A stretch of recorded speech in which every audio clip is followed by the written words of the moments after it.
Salam şagirdlər, hər birinizi xoş gördük. Bildiyiniz kimi 11 yanvar, yəni bugünkü tarix, güvən nəşriyyatı sınaq imtahanı keçirib. Sınaq imtahanı 8. 9-cu siniflərin fizika suallarının izahı ilə başlayaq.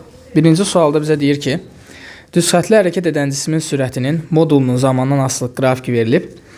Qrafiklərdən hansı düz xətli bərabər yeyinləşən hərəkətə uyğundur? Deməli, uşaqlar, bərabər yeyinləşən hərəkət zamanı sürətin qiyməti neynir? Artır. 2 bərabər sürətlidir, 3 yavaşyandır, 1 isə bərabər yeyinləşəndir. Doğru cavabımız yalnız 1 C variantı. 32-ci sual. Hansı ifadələr doğrudur? Düz xətli bərabər sürətli hərəkət edən maddi nöqtənin hərəkət trayektoriyası düz xəttir. Doğru fikirdir. Əyri xətti yanlışdır.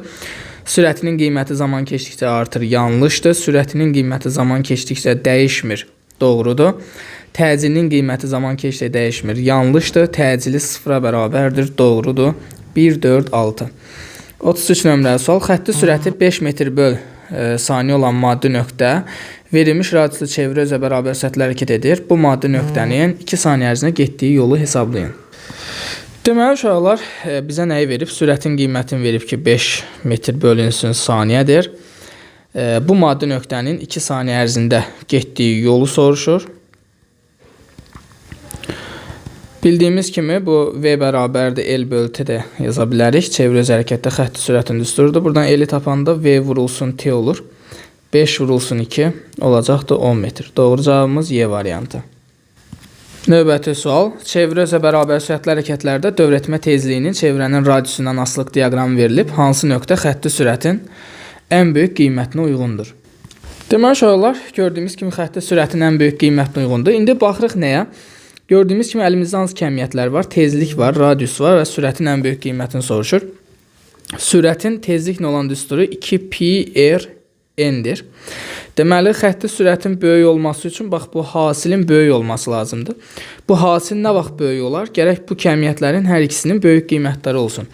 N-in böyük qiymətləri 1 ilə 2-dir. R-in böyük qiymətləri isə 2 ilə 3-dür. Bu kəmiyyətlər harda kəsişir? Yəni bu qrafiklər harda kəsişdirsə o doğru cavabdır. Yəni 2 olacaqdır. Növbəti sual. Maddi nöqtəyə bir düz xətt boyunca əks istiqamətlərdə yönəlmiş F1 və F2 qüvvələri tətbiq olunub. Bu qüvvələrin əvəzləyicisi 10 Newton və F2 bərabərdə 6 Newton olarsa F1 qüvvəsinin modunu hesablayın. Deməli, uşaqlar, baxın, tutaq ki, üfüqi səthdə belə bir cismimiz var. Tutaq ki, üfüqi səthdə bir cismimiz olsun. Düzdür, belə bir cismimiz. Deməli, buna əks istiqamətdə qüvvələr təsir edir. Məsələn, bu olsun F1 qüvvəsi, bu olsun F2 qüvvəsi. Mənə deyir ki, bu qüvvələrin əvəzləyicisi 10 Newtondur. İndi qüvvələr əgər əks istiqamətdə yönəlibsə, əvəzləyici qüvvə necə tapılır demişik? F1 çıxılsın F2 ilə. Düzdürmü?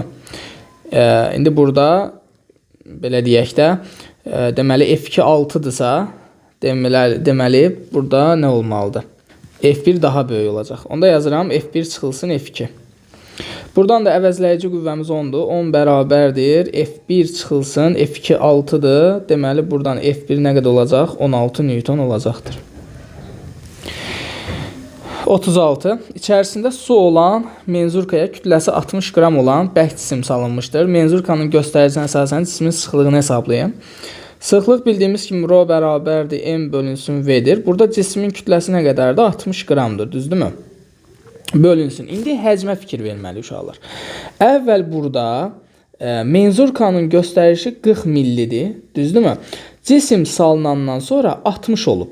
Nə qədər su qalxıb yuxarı? 20 millilitr su qalxıb yuxarı, doğrudurmu? İndi biz demişik ki, baxın, atdığımız cismin həcmi nə qədərdirsə, o həcmdə su sıxışdırıb çıxarmalıdır.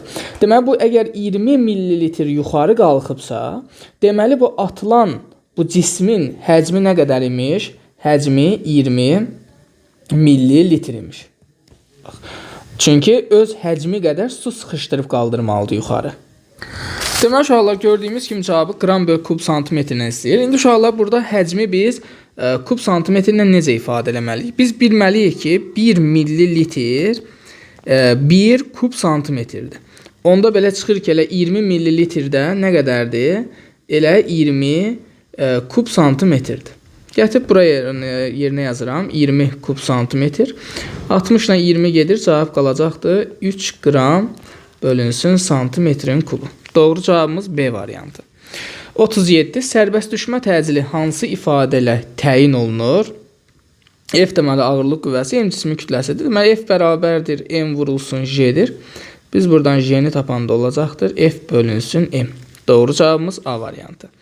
38. Mail müstəvi səth üzərindəki cismə təsir edən ağırlıq qüvvəsi hansı istiqamətdə yönələr? Bildiyimiz kimi ağırlıq qüvvəsi cismə tətbiq olunur və düz mərkəzdən, yəni cismin mərkəzindən şaquli aşağı doğru yönəlir, yəni 4 istiqamətində. 39. 39. Yayın sərtliyinin vahidinin BC-də əsas vahidlərlə ifadəsi hansıdır? Deməli, F bərabərdir Kx düsturundan sərtliyi təyin etsək, K bərabərdir F bölünsün X alınır. Vahidlərini yerinə yazsaq, F qüvvə vahidi Newton bölünsün X uzanma vahidi metrdir. Newton bölü metr. 1 Newton da yerinə kilogram vurulsun metr bölünsün saniyə kvadratı yazarıq. Vurulsun məxrəcdən metr. Metrlər ixtisar gedər. Deməli, buradan 1 kilogram bölünsün saniyə kvadratı qalacaqdır. Doğru cavabımız A variantı. 40. Üfüqi səth üzrə hərəkət edən cismə təsir edən sürtünmə qüvvəsi 6 Newtonlarsa, cismin səthə göstərdiyi reaksiya qüvvəsini hesabla. Bildiyimiz kimi sürtünmə qüvvəsinin düsturu mü n-dir. Biz buradan reaksiya qüvvəsini tapmış olsaq, sürtünmə qüvvəsini sürtünmə əmsalına böləcəyik. Deməli, 6 bölünsün 0,3. Buradan da alınır 20 Newton.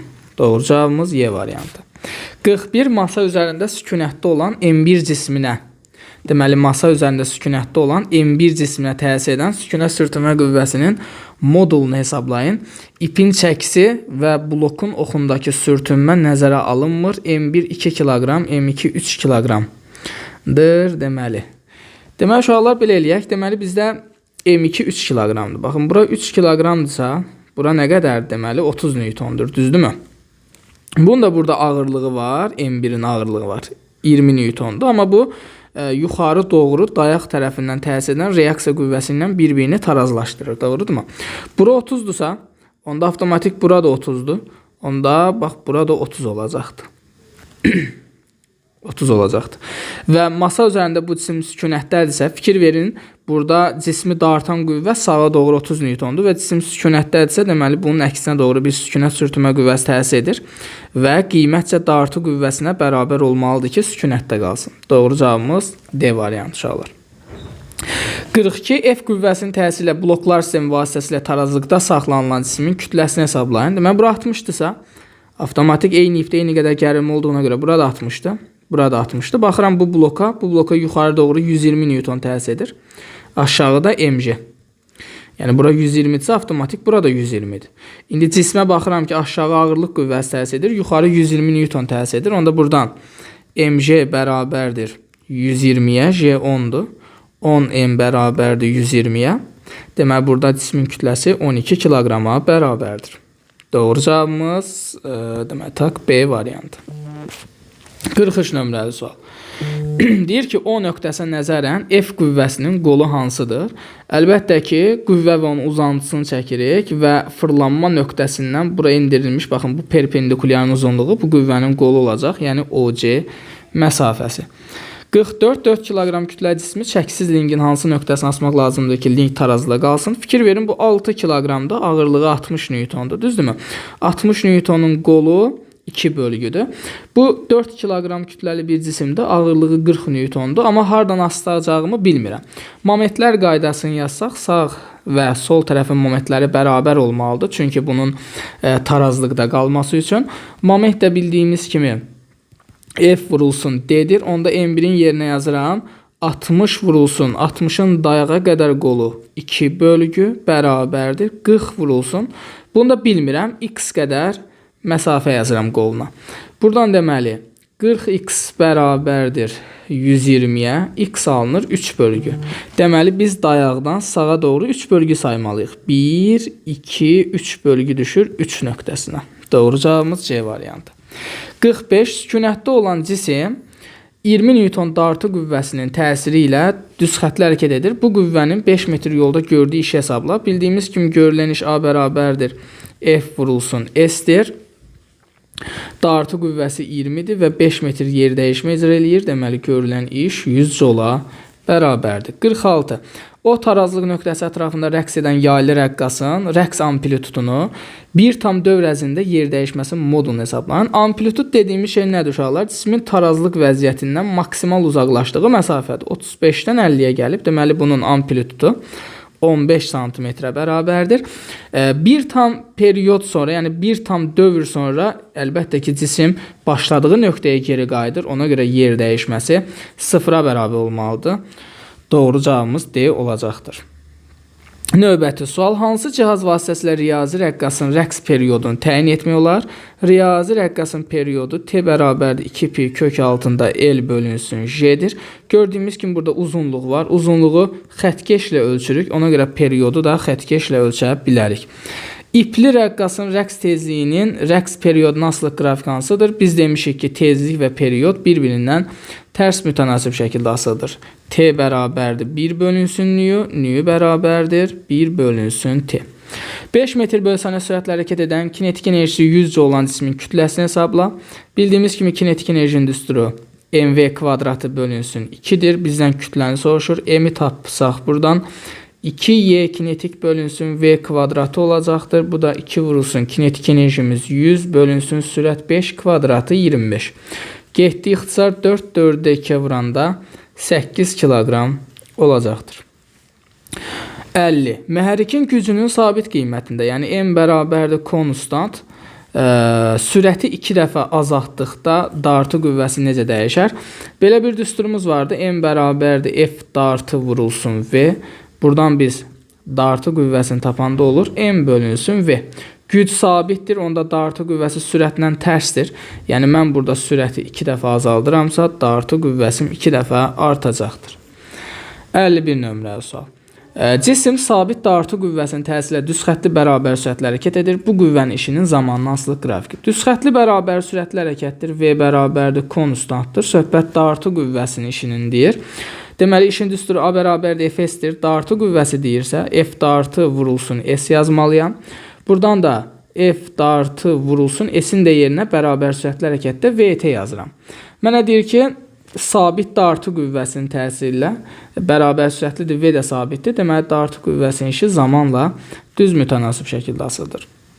52. Cismin kinetik enerjisi və yerlə qarşılıqlı təsirdə olan cismin potensial enerjisi üçün Euler-Venn diaqramında uyğun ifadələri müəyyən edin. Skalyar fiziki əmiyyətdir. Enerji ümumiyyətlə skalyar kəmiyyətdir. Cismin kütləsi ilə düz mütənasibdir. Bunların hər ikisi belədir. Çünki potensial enerji mgh-dır, kinetik enerji mv kvadratı bölü 2'dir. Hər ikisi kütlə ilə düz mütənasib şəkildə asılıdır. Cismin yer səthindən hündürlüklə düz mütənasibdir. Bu potensial enerjiyə aiddir. Yer səthindən müəyyən hündürlükdə olan sükunətdəki cisim üçün, yer səthindən müəyyən hündürlükdə olan sükunətdəki cisim üçün qiyməti sıfıra bərabərdir. Bu kinetik enerji. 4, 3, 1, 2 doğru cavabımız Y variantı. 53. Açar sözlərdən uyğun ardıcılıqla istifadə edərək mətni tamamla. 1 saniyədə baş verən rəqslərin sayıdır. Bu rəqs periyodudur. Bir tam rəqsə, 1 saniyədə baş verən rəqslərin sayıdır. Bu rəqs tezliyidir. Bir tam rəqsə sərf olunan zamandır. Bu periyoddur. Rəqs zamanı rəqqasın yükünün tarazlıq vəziyyətindən ən çox uzaqlaşdığı məsafə rəqs amplitududur. Rəqs zamanı rəqqasın yükünün tarazlıq vəziyyətindən ixtiyari uzaqlaşdığı məsafə isə rəqqasın yer dəyişməsidir. Uyğunlaşdırsaq 3, 1, 4, 2 şəklində olacaqdır. 54. 4 saniyə ərzində 20 kilojul iş görən mühərrikin gücünü kilovat ilə hesabla. Gücün düsturu M bərabərdir A bölünsün T'dir. 20 kilojul iş görür 4 saniyədə. Deməli, gücü 5 kilovata bərabərdir. 55. 50 kiloqram kütləli cismi 2 metr bölü saniyə kvadrat təcil ilə qaldıran zaman trosda yaranan gərilmə qüvvəsi. Deməli, təcil yuxarıdır. Yuxarı qaldıran zaman deyir. Onda gərilmə qüvvəsini biz M vurulsun J plus A ilə tapa bilərik. Deməli, kütləmiz 50'dir. J 10'dur. Üzərinə gəl 2. Deməli, 12 vur 50 olacaqdır 600 Newton. 56. Hansı ifadələr doğrudur? Yaya bağlanmış cismin kənar vəziyyətindən o tarazlıq vəziyyətinə doğru hərəkəti zamanı. Deməli, uşaqlar, diqqətlə baxaq. Mənə deyir ki, K kənar vəziyyətindən o tarazlıq vəziyyətinə gəlir. Yəni, kənar vəziyyətdən gəlir tarazlıq vəziyyətinə doğru. Kənar vəziyyətdə sürət, indi bir baxaq, deyir, sürətin qiyməti artır.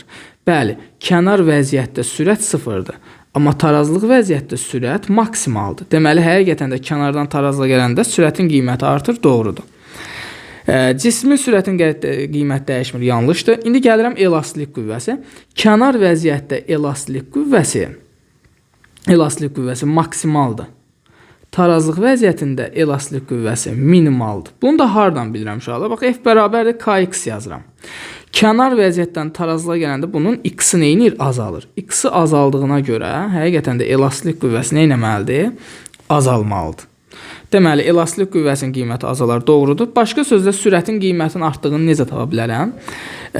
Deməli, F azaldısa, Y potensial bərabərdir Kx kvadratı bölü 2 yazanda. Bax, bu x azaldığına görə potensial enerji azaldı. Potensial enerji azaldısa, tam enerjinin dəyişməməsi üçün kinetik enerji artmalıdır. Kinetik enerjinin də düsturu mv kvadratı bölü 2-dir. Kinetik enerjinin artması üçün sürət artmalıdır. Ona görə doğru cavablarımız 1 və 5-dir. 57. Uyğunluğu müəyyən edin. Verilmiş cisim F qüvvəsinin təsiri ilə düzxətli bərabər yeyinləşən hərəkət edir. Müsbət iş görür. Deməli, burada müsbət iş görən nədir? Bərabər yeyinləşən hərəkət edirsə, deməli, burada əvəzləyici qüvvədə müsbət iş görür. Baxın, bu F qüvvəsi də müsbət iş görür. Deməli, 1-ə A ilə C olacaq. Mənfi iş görür nə? Sürtünmə qüvvəsi. Sürtünmə qüvvəsi həmişə mənfi iş görür demişik. Ona görə 2-yə D variantı olur. İş görmür nə? İş görmür burada ağırlıq qüvvəsi. Çünki ağırlıq qüvvəsi aşağı doğru yönəlir. Hərəkət də sağa doğrudur və perpendikulyarlıq şərti var. Ona görə iş görmür. Həmçinin burada reaksiya qüvvəsi də yuxarı doğru yönəlir və reaksiya qüvvəsi də hərəkətə perpendikulyardır. Ona görə reaksiya qüvvəsi də iş görmür. 3-ə də B ilə Y olacaqdır. Növbəti sualımız 58. Yer səthindən müəyyən hündürlükdən şaquli aşağı istiqamətdə bərabər sürətlə enən paraşütçünün yer səthinə çatana qədər kinetik enerjisinin, potensial enerjisinin və tam mexaniki enerjisinin necə dəyişdiyini yazın. Uyğun üsula yazmaqla cavabınızı əsaslandırın. Deməli, uşaqlar, yer səthindən müəyyən hündürlükdən şaquli aşağı istiqamətdə bərabər sürətlə enəndir. Baxın, diqqətli olaq. Bərabər sürətli hərəkətdirsə V konstantdır və sürət dəyişmirsə kinetik enerjisi dəyişmir. Y kinetik konstantdır. Potensial enerjiyə baxsam, potensial enerji mgh-dır və bu aşağı doğru gəlir. Aşağı doğru gələndə bu hündürlük azaldığına görə potensial enerjisi azalır. Tam enerji isə kinetik enerji ilə potensial enerjinin cəmidir. Və burada kinetik enerji dəyişməyib. Amma potensial enerjinin azaldığına görə, tam enerjisi azalacaq. Yəni, həmişə tam enerji dəyişmir deyənmərik. Bunlardan biri artanda digəri azalmalıdır ki, dəyişməsin. Hal-hazırda bərabər sürətli hərəkət olduğuna görə sürət dəyişmədi, nəticədə kinetik dəyişmədi. Amma potensial enerji azaldığına görə tam enerjisi azalar. Yazarıq ki, Y kinetik deməli konstantdır, potensial enerjisi azalar, tam enerjisi azalar. Növbəti sual 59. Düzxətli bərabər yeyinləşən hərəkət edən 12 kiloqram kütləli cismin sürətinin modulunun zamanına asılıq qrafik verilib, cismə təsir edən əvəzləyici qüvvə. Bildiyimiz kimi əvəzləyici qüvvə M vurulsun A-dır. A-nı tapalım buradan. V çıx V0 bölü T ilə. Son sürətim qrafikə görə 30-dur. Başlanğıc sürətim 0-dır. Bölünsün zaman 5-dir. 6-dır. Buradan təcil 5 alınır. Gətirib yerinə yazsaq 12 vurulsun 5-dən cavabımız olacaqdır 60 Newton. 60 düzxətli hərəkət edən 4 kiloqram kütləli cismin sürət zaman tənliyi verilib. Bu cismin ilk 5 saniyə ərzindəki kinetik enerjisinin zamandan asılıq qrafikini çəkin. Deməli, bizdən kinetik enerjisinin zamandan asılıq qrafikini soruşur. Baxıram ki, ilk öncə hərəkət bərabər yeyinləşən hərəkətdir. Və bərabər yeyinləşən hərəkətdə belə yazarıq da biz. Y kinetik bərabərdir mv kvadratı bölü 2-dir. Buradan m vurulsun bərabər yeyinləşən hərəkətdə v-nin yerinə v0 plus at yazıram. Bunun kvadratı bölünsün 2. Gördüyümüz kimi zamanla parabolik şəkildə asılı olmalıdır. Onda ilk öncə bunun başlanğıc kinetik enerjisini tapağın. YK0 bərabərdir mv0 kvadratı bölünsün 2. Kütləm 4, başlanğıc sürətim bu hansı tənlikdir? V bərabərdir V0 üstəgəl AT tənliyidir. Yəni başlanğıc sürətim 10-dur. Onun kvadratı bölünsün 2. Buradan 10'un kvadratı 100, 200 jol alıram. Deməli mənim başlanğıc kinetik enerjim 200 jola bərabərdir. Yaxşı. Bəs son kinetik enerjini necə taparam? Y kinetik bərabərdir mv kvadratı bölü 2 yazaram. Kütləm 4. İndi bu tənlikdə aparıb t'nin yerinə 5 qoyub son sürəti tapaq. V bərabərdir 10 üstə gəlsin 2 vurulsun 5. Buradan da alıram 20 metr böl saniyə. Gətirib yerinə yazsaq 20'nin kvadratı 400 bölünsün 2. Buradan nə alıram? 800 jol alıram. Deməli bunun son kinetik enerjisi 800 jol olacaq. Baxın belə bir parabolik şəkildə olacaq. Buna uyğun qiymət 800 joldur və burada 5 saniyə düşəcəkdir. Baxın uşaqlar, qrafikimiz bu formada olacaqdır. Belə şagirdlər 9-cu siniflərə uyğun fizika suallarının izahını bitirdim. Ümidvaram ki, sizlər üçün əhəmiyyətli olmuş olar. Sağ olun şagirdlər, özünüzə yaxşı baxın. Növbəti videolarda görüşənədək. Sağ olun, sağlıqlı qalın.